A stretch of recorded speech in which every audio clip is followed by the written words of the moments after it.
یہاں اس جمعے میں میں ان کی وضاحت کر دوں، اسی لیے باصرار میں نے یہ موضوع رکھوایا کہ سانحہ کربلا کا تاریخی پس منظر کیا ہے۔ الحمدللہ کہ جہاں تک وہ مذاکرہ جو ان کے ریکارڈنگ روم میں اسٹوڈیو میں منعقد ہوا وہ بہت ہی پرامن، بہت اچھے انداز میں ہوا، اور اس میں کوئی یعنی یوں سمجھیے کہ زیادہ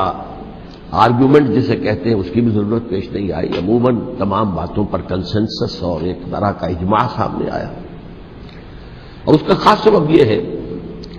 کہ میرے علاوہ سنی علماء میں سے تو مولانا احترام الحق تھانوی صاحب تھے، اور وہ بھی بہت صلح کل قسم کے آدمی ہیں، اور شیعہ حضرات میں سے جو دو حضرات تھے وہ بھی نہایت معقول، نہایت سنجیدہ اور نہایت شرافت اور مروت کا مجسمہ نظر آئے۔ ان میں سے ایک صاحب سے میری پرانی یاد اللہ ہے، علامہ ڈاکٹر قلب صادق، ان کا تعلق لکھنؤ سے ہے، اور یہ میرے اندازے میں پوری طریقے سے نہیں کہہ سکتا، اس وقت جو بر عظیم پاک و ہند میں نامور علماء ہیں اہل تشیع کے، ان میں سے یہ چوٹی کی شخصیت ہے، اس میں کسی شک و شبہ کی گنجائش نہیں، بہت مسلم عالم دین ہے، نہ صرف عالم دین ہے بلکہ ڈاکٹریٹ بھی انہوں نے کی ہوئی ہے۔ دوسری بات یہ کہ یہ بھی لکھنؤ کے رہنے والے تھے، اور مولانا سید ابو الحسن علی ندوی رحمۃ اللہ علیہ وہ بھی لکھنؤ کے، رائے بریلی کے رہنے والے تھے جو 40-45 میل دور ہے، لیکن ان کا اصل مرکز تو آپ کو معلوم ہے دارالعلوم ندوۃ العلماء لکھنؤ، تو ان کے ساتھ ان کے بڑے ہی برادرانہ تعلقات ہیں، ایک دوسرے سے بڑی محبت، اور مولانا علی میاں رحمۃ اللہ علیہ بھی ان کے اجتماعات میں جا کر شریک ہوتے رہے ہیں، اور انہوں نے ایک فقرہ بھی نقل کیا مولانا علی میاں رحمۃ اللہ علیہ کا کہ آج ہمیں کوفے اور دمشق کی طرف دیکھنے کی ضرورت نہیں ہے بلکہ کربلا کی طرف دیکھنے کی ضرورت ہے۔ تو بہرحال مولانا علی میاں رحمۃ اللہ علیہ کو جو خاص تعلق تھا حضرت علی رضی اللہ تعالیٰ عنہ کی ذات کے ساتھ، اس پر تو ان کی ایک عظیم تصنیف جو ہے حضرت علی کی سیرت مطہرہ پر وہ خود دلالت کرتی ہے۔ تو علامہ ڈاکٹر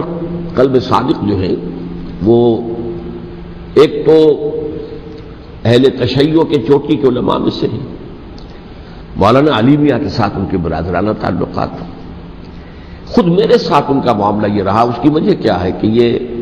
اتحاد بین المسلمین کے بہت بڑے داعی اور علم بردار ہیں۔ شیعہ سنی جو ہے منافرت اور مخاصمت کی بجائے چاہتے ہیں کہ مفاہمت ہو اور قرب ہو اور غلط فہمیوں کا ازالہ ہو، اسی وجہ سے ان کی خصوصی نظر عنایت مجھ پر رہی ہے۔ مجھے یہ تو پوری طرح یاد نہیں کہ کراچی میں بھی ان سے ملاقات ہوئی تھی یا نہیں، لیکن ایک مرتبہ لاہور تشریف لائے تھے اور وہاں مجھ سے ملاقات ہوئی، پھر ایک مرتبہ میں نیو یارک میں تھا اور اتفاقاً ان کا بھی وہیں پر قیام تھا یا تشریف آوری ہو گئی تھی، تو وہاں بھی بڑی مفصل ملاقات کے لیے وہ تشریف لائے تھے۔ پھر میرا جو ایک کتاب کہہ لیں درمیانی شے ہے، شیعہ سنی مفاہمت کی ضرورت اور اہمیت، اس کے یہ باقاعدہ مبلغ رہے ہیں، اس کے بہت سے نسخے انہوں نے منگوا کر اپنے طور پر یہاں محرم الحرام کی جو ان کی مجالس ہوتی ہیں، اس مرتبہ بھی اسی کے لیے تشریف لائے ہوئے تھے، تو اس کے اندر انہوں نے اس کا تعارف کرایا، اس کی تعریف کی، اور اس کے بہت سے نسخے جو ہے وہ فروخت کروائے۔ تو یہ میں نے اصل میں آپ کے سامنے ایک پس منظر رکھ دیا ہے اس شخصیت کا کہ جو اس میں میجر ریپرزنٹیٹو تھے اہل تشیع کی طرف سے۔ انہوں نے ایک نکتہ جو بیان کیا، واقعہ یہ ہے کہ میرا ذہن بھی ادھر منتقل نہیں ہوا تھا اس سے پہلے، انہوں نے فرمایا کہ یہ اللہ کے راستے میں شہید ہو جانے والے کو جو اللہ کے راستے میں قتل ہو جائیں، سورہ بقرہ میں تو فرمایا انہیں مردہ مت کہو، وَلَا تَقُولُوا لِمَن يُقْتَلُ فِي سَبِيلِ اللَّهِ أَمْوَاتٌ بَلْ أَحْيَاءٌ وَلَٰكِن لَّا تَشْعُرُونَ، وہ تو زندہ ہے لیکن تمہیں ان کا شعور نہیں ہے۔ لیکن سورہ آل عمران کے اندر جو آیت آئی ہے وَلَا تَحْسَبَنَّ الَّذِينَ قُتِلُوا فِي سَبِيلِ اللَّهِ أَمْوَاتًا بَلْ أَحْيَاءٌ عِندَ رَبِّهِمْ يُرْزَقُونَ، ہرگز مت سمجھنا ان کو جو اللہ کی راہ میں قتل ہو جائیں کہ وہ مردہ ہے، وہ زندہ ہے، اپنے رب کے پاس سے رزق پا رہے ہیں۔ تو انہوں نے کہا کہ اللہ تعالیٰ کی راہ میں قتل ہو جانے والے کو مقتول کہنا ہی نہیں، سمجھنا بھی غلط ہے۔ دل سے بھی بات جو ہے وہ یہ نہیں ہونی چاہیے کہ وہ مردہ ہے، بلکہ وہ زندہ ہے، اس شد و مد کے ساتھ وَلَا تَحْسَبَنَّ، ہرگز نہ سمجھنا ان کو جو اللہ کی راہ میں قتل ہو جائیں کہ وہ مردہ ہے، وہ تو زندہ ہے، اپنے رب کے پاس سے رزق پا رہے ہیں۔ اس در میرا ذہن نہیں گیا تھا، میں اس کو تسلیم کر رہا ہوں۔ دوسرے جو شیعہ عالم دین تھے، مجھے ان کا پورا نام مستحضر نہیں ہے،